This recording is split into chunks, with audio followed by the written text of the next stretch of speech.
It's one of the strengths of the UK climate policy has always been the consensus around the target. People disagree on the policies and should we do it this way or should we do it that way, but the consensus has always been there on the target. The consensus has always been there on the legal framework on the Climate Change Act of 2008. The announcement from the Conservatives this morning just demonstrates a really fundamentally poor understanding of what net zero by 2050 means.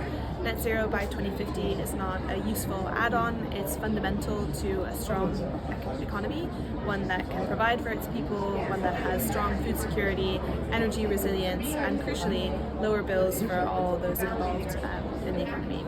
And if you go back to the history of the Climate Change Act in 2008, it was actually strikingly bipartisan.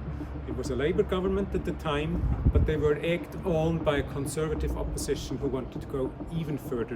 And that consensus at the time, those 2008 debates, they have carried over for a long time, and they have allowed the UK to be a leader in climate change and emission reductions. And so seeing that consensus, which was one of our strengths, to see that fractured is actually, it's mostly disappointing, it's also worrying, and to be frank, the Conservatives are shooting themselves in the foot.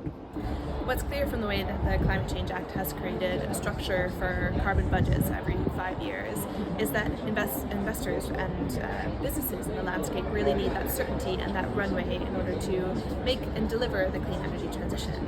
So what we need is investment certainty that lasts across political parties and also that reckons with the realities of climate change. That is not something that is going away, it's not something that will change, and just the realities of the atmospheric system and the impacts of our emissions will not shift under different political regimes.